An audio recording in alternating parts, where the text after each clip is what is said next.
So I wanted to do another video on communication. I don't know, I guess maybe because we're in Mercury retrograde and this is really a good time to move past your fears and whatever's blocking you from speaking. And this has been a challenge for me ever since I was a little girl and was molested.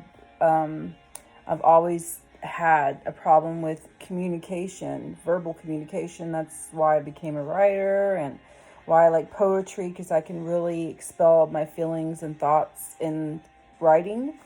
And I have promised myself that over the past couple of months that I was going to start communicating better, and that's what I'm doing. I was a member, or I'm a member of a writing group, and I was going to start writing my memoir, but I'm like, this is not a good time for me to do that because I really want to show people the importance of communication and sharing how you feel verbally versus writing it down.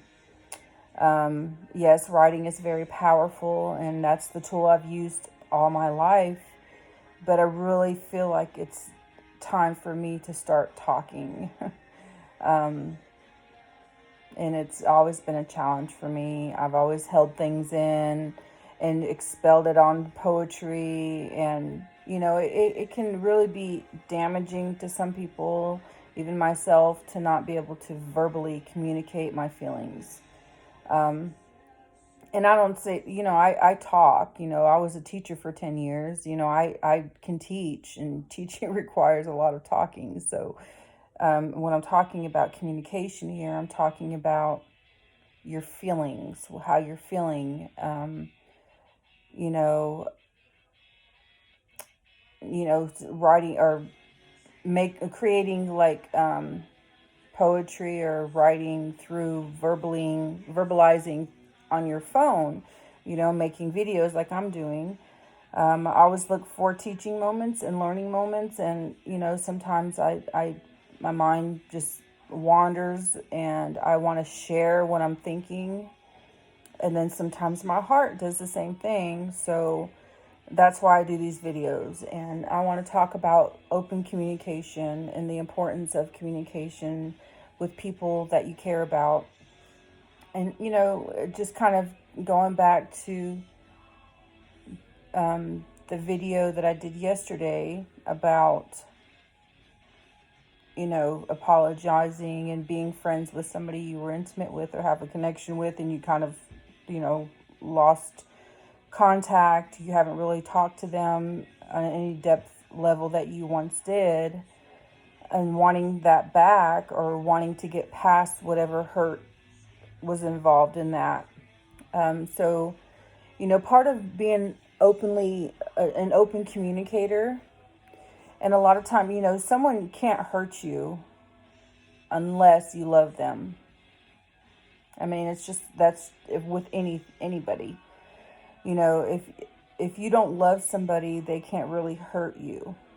And I said that to say that, when it comes to communication with somebody that you love or care about, it's important to realize, really what open communication means.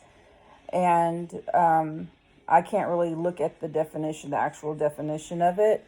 So I'm just going to explain it the best way I can. And that is, when you come to a place in yourself to be open and vulnerable with somebody in some way, as far as, communicating, talking about your life, talking about your vulnerabilities, talking about, things that you've done in your life, you've established a trust in that person.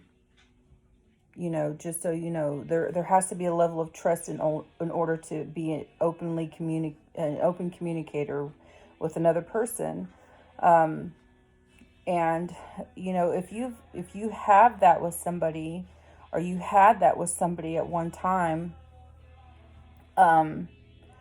you had a tremendous amount of trust in that person. And unless that person has taken that trust and destroyed it somehow, there should still be that bridge, so to speak, to be able to communicate with them. I'll give you an example. Um, if there's something that I did when I was younger and I shared that with somebody, and that person hasn't gone and told that to somebody else to hurt me, or, you know, made, distorted the trust that I had in them by telling them that story, then I should be able to go to that person and communicate with them, even if there was some kind of disconnect. And like I've said before, lying, there's no reason why anybody has, or there's absolutely no reason why someone needs to lie to me about anything. I'm very honest. You know, and I don't like lifting myself up. I try to be as humble as I possibly can. But people who know me know that I'm trustworthy, and they know that I'm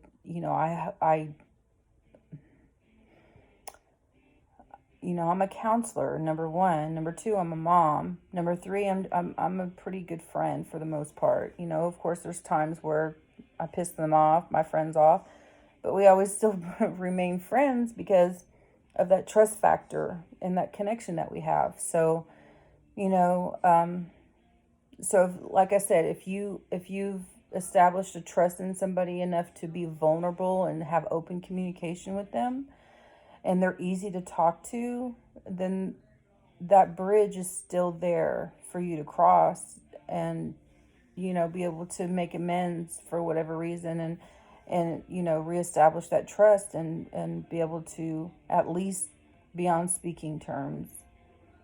And if that looks like picking up the phone, if you see them in public, approaching them, um, it's important. It's important to have open communication with somebody that you trust. Um,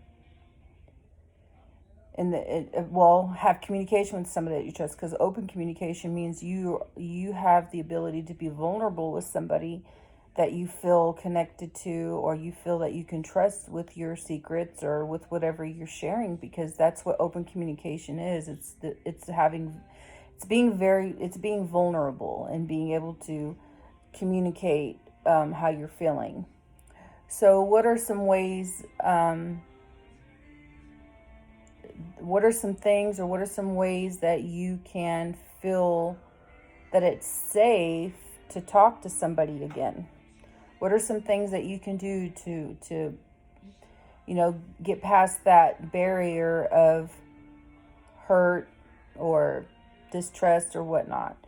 So, of course, if they live far away or something, there has to be, you have to pick up the phone and just take that risk. And that's another part of being vulnerable, is being a risk taker. You have to be able to move past that part. So, you know, you can kind of feel, if you're close with somebody, you can, as far as close in proximity, if they feel safe to come to approach, to talk to. One example is if you see them and you've made eye contact with them. Um, you know, Making eye contact is huge.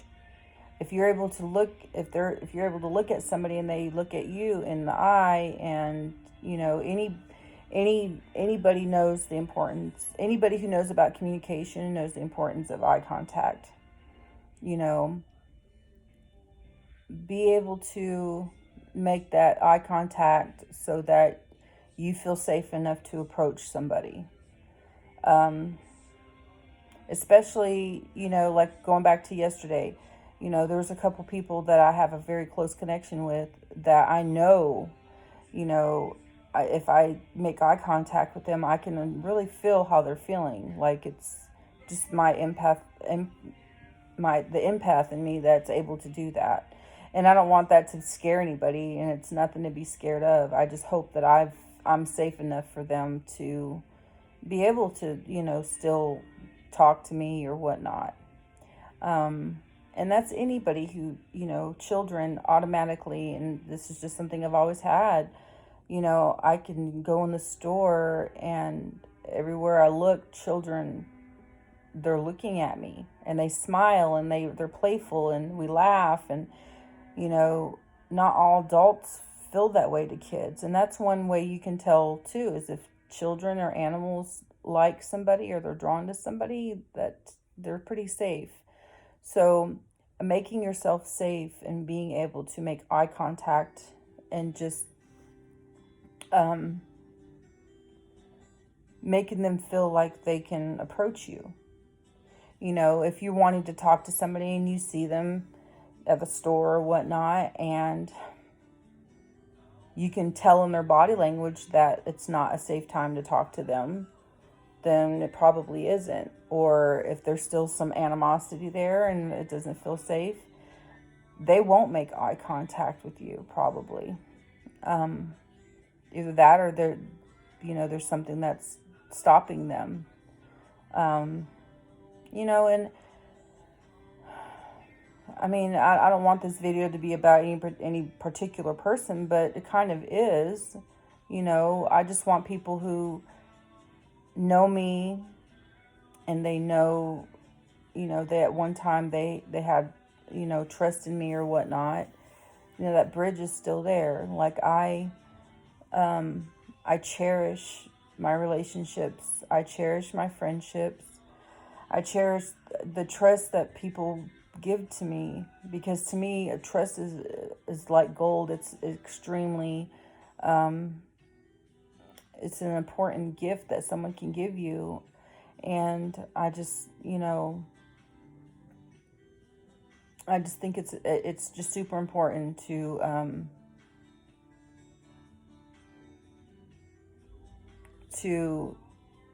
what's the word I'm looking for? To bridge the gap, to, you have to meet in the middle when it comes to communication. I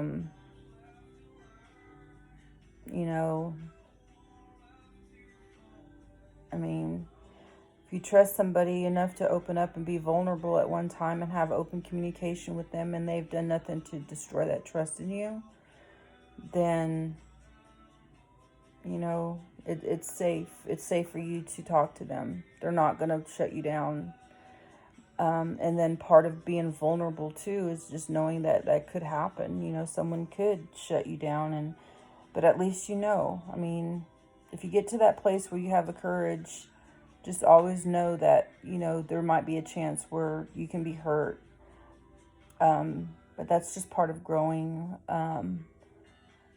I hope no one ever feels that way with me, because if someone genuinely comes to me and wants to talk about something in, whatever relationship we've had, whether it be family or friends, and they're sincere and they're just, I